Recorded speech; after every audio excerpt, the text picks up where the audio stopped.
안녕하세요. 백두산 금융연구소의 백두산입니다. 5월 4일 화요일 아침 9시 8분입니다. 오늘 한국 중요한 날이니까 먼저 일단은 한국에 관해서 짧게 한마디 하고 넘어가자면요. 일단 오늘 한국 폭락은 없을 것 같아요. 왜냐면은 일단은 폭락을 할 거면은 개파락 출발하겠죠. 개파락 출발하면서 풋옵션이 3.5를 강하게 돌파한 척 할 텐데, 오늘 꼬라지 보시면 풋옵션이 이거는 올라가겠다는 모습은 일단 아닌 것 같습니다.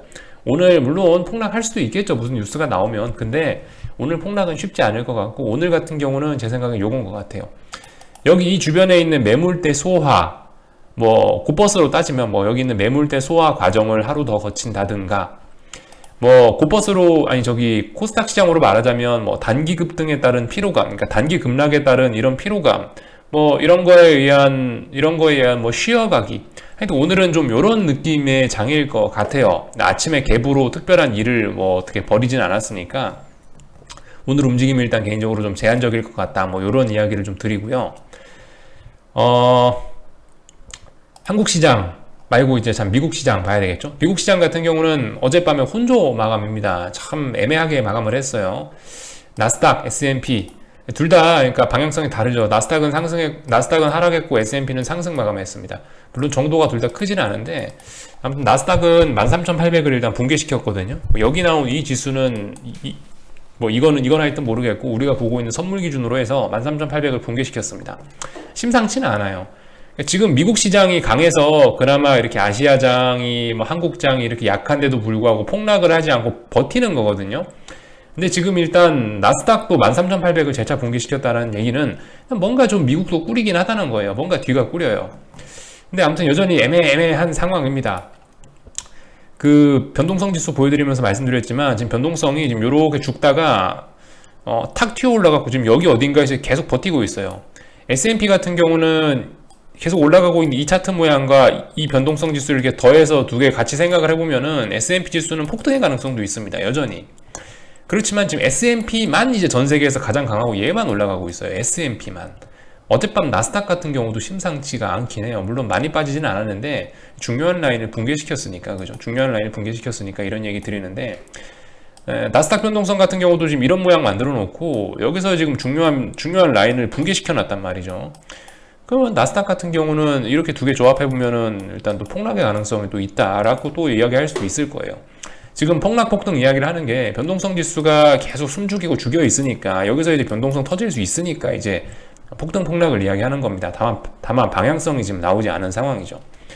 하여튼 뭐 제 생각엔 그래서 S&P가 무너져야 뭐 확실하게 뭐가 될 것 같다. 뭐 이런 이야기를 드리고요. 아직까지는 뭐 시장 폭락 이런 거는 그죠? S&P가 아직 살아있기 때문에 좀 그런 가능성은 일단 좀 낮아 보인다. 지금 당장은 그런 건 아닌 것 같다. 폭락 당장은 뭐 아닌 것 같다. 라는 느낌이 좀 들긴 듭니다.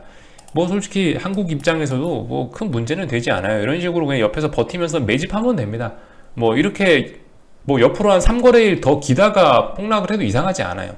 그러니까 풋옵션이 한 3거래일 더 모으다가 그러고 나서 올라가도 이상하지 않다고요. 뭐 예를 들면은 뭐 선물 같은 거 여기서 한 2, 3거래일 더 계기다 폭락이 나와도 이상하지 않아요. 그러니까 뭔가 미국 시장의 움직임을 기다리고 있는 듯한 이런 모습들이 좀 보이고 있습니다. 하여튼 그래서 미국 시장 보면은 뭐 S&P가 좀 강했고 나스닥이 좀 약했다. 뭐 이런 모습들, FANG가 약하고 그죠? 하여튼 이런 모습들 보였다. 상승 종목수 더 많았다. 이 정도 모습을 볼 수가 있겠습니다. 하여튼 요즘 미국 시장도 분위기가 하여튼 뭔가 좀 애매해요. 달러 인덱스 같은 경우는 어젯밤에 이제 워낙 많이 올랐었다가 이제 어제 하루 조정이 일단 나온 것 같고, 여기 있는 이 급격한 상승에 대한 좀 하루 쉬어가기 뭐 이런 게 일단 나온 것 같습니다. 보면 이 장대양봉의 절반 정도까지 해서 딱 일단 지키는 모습이 나오고 있고, 아직까지는 요 장대양봉에 대한 뭐 눌림 이렇게 볼 수 있을 것 같아요. 일단 2선 정도는 지켜주니까 일단 뭐 이렇게 볼 수 있을 것 같고, 말씀드렸다시피 중요한 건 여기 이 정도 라인을 이걸 강하게 돌파한 척해야 이게 어떤 그 조정의 끝이라고 이야기할 수 있을 것 같습니다. 하여튼 어제는 좀 급격했던 움직임에 대한 쉬어가기 뭐 이런 게 나타났다라는 이야기를 드리고 싶고, 이게 어젯밤 있었던 일인 것 같고요. 금리 같은 경우는 또 웃기는 게 또 다시 또 1.625를 또 다시 하향하고 있네요. 저는 개인적으로 이 조정이 다 끝났다고 보고 있는데 지금 또 이런 식으로 또 이런 식으로 또 지금 추세선이 또 좀 그어지려고 하는 건가라는 생각도 들고, 하여튼 중요한 거는 지금 이제 여기 1.5대를 기준으로 해서 지금 이렇게 일단 버티고 올라왔고, 여기 지지선이 있고 1.625 자리에 저항이 있습니다. 그죠? 그래서 요 박스권 안에 이렇게 놓을 가능성도 일단 있을 것 같긴 합니다. 하여튼 어젯밤 같은 경우는 금리는 내려왔거든요. 근데도 불구하고 일단 뭐 나스닥은 떨어졌다. 뭐 요런 게 좀 재밌는 모습인 것 같습니다. 비트코인 같은 경우 어젯밤에 일단은 조금 좀 뭐 윗꼬리가 달리면서 내려오긴 하더라고요. 비트코인 같은 경우 그죠? 일단 어젯밤에 윗꼬리가 달리면서 내려오긴 내려왔는데 일단 그래도 상승 마감이에요. 그냥 상승 마감. 지금까지 보면 일단 뭐 여기 정도 라인이 어디 저항이구나 라는 걸 일단 인식은 할 수 있겠는데, 지금 보시면 여기 정도 라인이 중요하겠다라는 생각은 딱 드시지 않습니까? 그죠? 이거 붕괴시켜야지 그나마 이렇게 위에서 그나마 위에서 이렇게 몇 거래일 동안 못 올라갔던 게 의미가 있을 거다라는 말씀을 드리겠습니다. 요렇게 추세선을 아직은 끌 수 없어요. 아직은 이렇게 추세선을 끌 수가 없습니다. 이 자리가 확정된 게 아니기 때문에. 다만 어쨌든 얘가 이 자리를 오늘 강하게 붕괴시키면서 내려와서 안착해주면 그럼 또 요렇게 선을 그어볼 가능성이 좀 높아질 수 있지 않을까 싶습니다. 아직까지는 이 자리 붕괴시키기 전까지는 아직까지는 일단 더 올라갈 수 있다라고 보겠습니다. 하여튼 뭐 요런 모습들이 나오고 있네요. 그러니까 분위기가 애매해요. S&P 지 혼자 올라가고 있고, 물론 뭐 상승폭이 크지는 않아요. 상승폭이 크지는 않고, 또 어제 어떻게 보면 뭐 여기는 갭을 메꿨다라는 거 정도로 볼 수도 있습니다만, 아무튼 아직까지 중요한 라인인 여기를 깨지는 않았습니다. 그죠? 여기를 아직 깨지는 않았어요. 아직 이거 위에 있어요. 그러니까 지금 S&P 같은 경우는 굉장히 강합니다. 제가 그 그림판 아침에 방금 전에 그리면서 설명드렸던 게, 변동성 지수는 지금 보시면 몇 주 단위로 지금 여기서 개기고 있어요. 이거 여러분들 분명히 한번 튑니다. 근데 S&P 같은 경우는 지금 보시면 시장이 위쪽으로 계속 강하기 때문에, 얘 같은 경우 이것만 놓고 보면 다른 거 다 제끼고 이것만 놓고 보면 얘는 폭등의 가능성도 열려 있는 거예요. 폭락보다 얘는 폭등의 가능성이 더 높은데, 근데 S&P는 폭등하고 나스닥은 폭락하고 그럴 수는 없겠죠. 지금 일단 하여튼 그래요. 나스닥도 분위기가 좀 묘하긴 묘한데 참 모르겠습니다. 지금 애매한 상황이에요. 뭐 S&P가 멱살을 잡고 나스닥을 살려낼지, 나스닥이 S&P의 멱살을 붙잡고 같이 나락으로 끌려 내려갈지 어쩔지는 아직까지 알 수가 없는 그런 상황입니다. 심증은 좀 들긴 들죠. 뭐 중국도 약하고 일본도 약하고 한국도 약하고 다 같이 비리비리 하는데 S&P 지 혼자 올라가기는 어렵지 않겠습니까? 그죠? 비트코인도 뭐 그렇고 뭐 그러니까 그런 생각은 드는데, 아무튼 뭐 그런 생각은 뭐 일단 저의 생각일 뿐이고, 하여튼 일단 지켜보자. 누가 이길지, S&P가 이길지 나스닥이 이길지 알 수 없으니까 지켜보자. 일단 이런 이야기를 좀 드리고 싶네요. 어젯밤 뭐 특별한 이슈나 뉴스 같은 건 없었고요. 뭐 보시다시피 뭐 차익 실현 매물 이런 얘기 나오면 특별한 뉴스 없었다는 이야기고요. 뭐 파월 의장, 뭐 옐런 재무장관, 뭐 다양한 이야기들을 하고 있긴 한데, 특별히 뭐 시장에 영향을 미칠 만한 뭐 새로운 이야기를 하지는 않았습니다. 뭐 여전히 뭐 나는 뭐 유동성을 더 풀 거야. 시장 니네는 안심하고 주식 사. 뭐 이런 이야기를 하고 있는데, 특별한 거 없죠. 어제 같은 경우는 이제 테이퍼링이 이제 요즘에 좀 뜨거운 이슈로 떠오르고 있는데, 어제 같은 경우는 뭐 어떤 연은 총재가 나와가지고 다음번엔 테이퍼링 논의를 해야 되지 않겠냐 이런 얘기에서 금요일날 뭐 하락 마감 뭐 그런 이야기를 해서 금요일날 분위기 좀 안 좋기도 했고, 또 오늘 또 누구는 아직 테이퍼링 말할 때 아니다 뭐 이런 얘기 하고 있기도 하고. 근데 아무튼 이 테이퍼링과 관련해서 이 연은 총재들 간의 의견도 좀 많이 갈리고 있고, 각 국가 간의 의견도 많이 갈리고 있는 그런 상황입니다. 그렇기 때문에 어쨌든 지금 테이퍼링이란 단어가 이제 옛날보다 훨씬 그 나오는 빈도수가 늘었거든요. 그러니까 자꾸 방구가 나온다는 겁니다. 방구가 잦으면 무슨 일이 생긴다고 할 수 있는데, 아무튼 이제 다들 신경이 쓰이긴 하는 모양이에요. 테이퍼링 관련해서. 실제로 영국인가는 뭐 테이퍼링 일정이 뭐 벌써 나왔다 그런 이야기도 있긴 하고. 그러니까 아무튼 상황이 녹록지는 않습니다. 금리 인상은 꿈도 못 꾸는 이야기고요. 지금은 말씀드렸죠. 금리 인상을 한다는 거는 그 금리 인상의 부작용에도 불구하고 금리를 올릴 만큼 경제가 좋다라는 걸 증명하는 거기 때문에, 금리 인상하면 대세 상승이 일어날 수는 있을 것 같다라고 말씀드리는데, 근데 지금은 이제 제 생각엔 금리 인상까지 이 시장은 가지도 못할 것 같다라는 생각을 개인적으로 하고 있어요. 테이퍼링만 해도 시장은 와장창 하면서 금리 인상 이야기는 속 들어갈 것 같다. 뭐 이런 생각을 좀 개인적으로 하고 있습니다.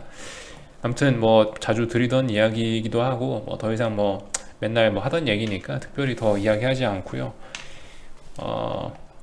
특별한 뉴스 같은 거 없었죠. 특별한 뉴스 같은 거 없이 아무튼 뭐 이런 모습들을 보였다. 미국도 애매하다라는 거. 아무튼 뭐 보셔야 될 거는 미국 나스닥 같은 경우 13,800을 재차 붕괴시켰다. 오늘 밤에 이거 잘 보자. 13,800이란 라인을 이미 여러 번 테스트하고 나서 지금 이 밑에 어딘가에서 자꾸 지금 반등을 하고 올라왔기 때문에 13,800 붕괴시켜서 의미는 있긴 한데 분명히 이 밑에 있는 라인 어딘가에서 아마 하락하다가 좀 걸리긴 할 거예요. 아마 이 자리에서 한번 버벅거리긴 할 겁니다. 오늘 밤에 그러니까 13,800하고 여기 있는 뭐 13,750 뭐 이 대충 이 정도 자리에서 미국 주식시장이 어떤 반응을 보이나 잘 봐야 되겠죠. 하여튼 지금 한국 시장 같은 경우 굉장히 좀 위험한 상황입니다. 백척간두 뭐 그런 상황이에요. 그렇지만 말씀드렸다시피 뭐 이게 뭐 폭락 뭐 이런 거는 당장 안 나와도 돼요. 여기서 한 3, 4거래일 더 기다 나와도 이상하지 않고 하여튼 뭐 이런 모습입니다. 폭락이 안 나오고 시장이 조금 더 오르고 싶으면 빨리 풋옵션 이 라인을 붕괴시켜야겠죠. 빨리 풋옵션 이 라인을 붕괴시켜야 될 겁니다. 솔직히 이제 그 한국 시장 같은 경우는 일단 뭐 단기적인 방향성을 일단 아래쪽으로 일단 내다 꽂기 시작했으니까 뭐 지금 같은 경우는 오히려 이제 인버스 같은 걸 뭐 눌림시 매수 이런 식으로 좀 접근해 보는 게 좋지 않겠냐 싶긴 하고요. 그리고 말씀드렸다시피 그 어젯밤에 강조를 한번 드렸다시피 이게 물론 단기 낙폭 과대일 수도 있어요. 지금 단기 낙폭 과대일 수도 있긴 한데 근데 지금 상황이 어떻게 보면 홈런을 때릴 수 있는 절호의 찬스일 수도 있기 때문에 지금 이런 상황에서 잘못 뭘 했다가는 나중에 이제 굉장히 좀 후회할 수 있을지도 모르겠다라는 생각을 좀 개인적으로 해보고 있고요. 어쨌든 오늘은 제 생각엔 좀 쉬어가긴 할 것 같아요. 보시다시피 풋옵션이 아직 준비가 좀 덜 됐습니다. 오늘 이 상태에서 갑자기 3.5를 돌파한 척하면서 시장이 폭락한다? 그거는 조금 좀 어려울 것 같고 또 오늘 같은 날 뭐 고퍼스 같은 거 조심스럽게 한 번씩 이제 매수를 해보는 것이 어떻겠냐라는 생각이 좀 들긴 드네요. 물론 2040원을 돌파한 척 하지 못하면 또 뭐 재차 버려야 될 수 있을지도 모르겠지만 아무튼 뭐 손절해봐야 몇 라인 몇 호가 안 되니까 한 번쯤 일단 충분히 드리는 데 볼 수 있는 자리인 것 같습니다. 미국 시장도 어제 13,800 붕괴시킨 게 좀 시원찮기도 하고 이런 모습들 보이고 있으니까 아무튼 근데 당장은 아니죠, 그죠? 삼성전자를 봐도 그렇잖아요. 삼성전자가 11,200원을 강하게 붕괴시켜야지 뭐 시장이 폭락이 나올 수 있고 그렇단 말입니다. 뭐 그런 모습들 보실 수 있을 거고 뭐 오늘 이것만 보셔도 이 코스피 변동성 지수 같은 거 보셔도 안 죽어요. 이게 잘 안 죽어.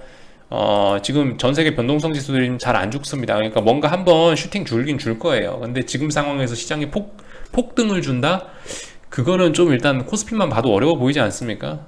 또 그리고 그런 거 생각해 볼 수도 있어요. 코스피가 자체가 말씀드렸다시피 이게 전 세계 금융시장의 어떤 카나리아 같은 역할을 한다라고 말씀드렸죠. 좀 심상치 않기는 않습니다.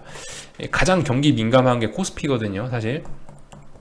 선진국에 수출하는 수출 주도 국가이기 때문에 코스피가 가장 그런 거에 민감한데 그렇기 때문에 코스피가 이미 어떤 중요한 지지선들을 이렇게 붕괴시켜 놓고 이렇게 쌍고점 추세선이 만들어지고 있는 상황에서 이렇게 코스피가 힘들어하고 있는 게 의미가 있을 거다라는 생각은 개인적으로 하고 있습니다. 풋옵션 봐도 그렇죠. 풋옵션 봐도 3.5 그러니까 풋옵션 봐도 굉장히 오랫동안 매집이 들어가고 있지 않습니까? 옛날하고 다른 모습이 좀 나오곤 있으니까 하여튼 뭐 오늘 같은 경우는 조금 좀 그 천천히 뭔가 매집을 한다, 뭐 눌림시 매수를 한다, 뭐 이런 관점으로 숏을 그렇게 보시는 게 일단 좋지 않을까 싶어요. 지금 일단 뭐 물론 종가까지 가봐야 되겠지만 지금 이런 모습이 전혀 반등한다는 모습은 아니에요. 그죠? 뭐 여기서 양봉이 튀어나오거나 상승 마감을 하면 그럼 이제 하락이 끝나고도 반등하나 생각할 수도 있지만 아무튼 지금 상황이 별로 녹록치는 않아 보입니다. 그죠? 풋옵션 모양만 봐도 좀 그렇긴 하고 콜옵션 모양은 더군다나 더 처참해요. 그죠? 콜옵션은 뭐 볼 것도 없어요. 콜옵션은 볼 것도 없어. 이거 너무 잘 붕괴됐어요. 너무 잘 붕괴됐어. 아주 정석적으로 붕괴됐습니다. 요렇게 이 추세선 갔다 이렇게 올라가다 이거 붕괴시키고 나서 이 위쪽에 다시 테스트하고 나서 여기서 딱 밀린 거잖아요. 이 너무나 강력한 겁니다. 이번에 보시면 여기 이 자리 그죠? 이 자리가 이겁니다. 그죠? 그러니까 너무나 강력하기 때문에 뭔가 좀 시장의 힘이 좀 다르긴 다릅니다. 물론 이제 아직 미국 시장이 딱 이렇다 저렇다 아직 뭐 파란 깃발 빨간 깃발 아직 확실하게 올리지 않아서 이제 한국이 좀 이런 반응을 보이는 것 같지. 아무튼 뭔가 기대감은 높아지긴 높아지네요. 그럼에도 불구하고 차분하게 대응들 잘 하셨으면 좋겠습니다. 여기까지 하고 마칠게요. 궁금한 거 리플 남겨주시고요. 저녁에 뵙도록 하겠습니다.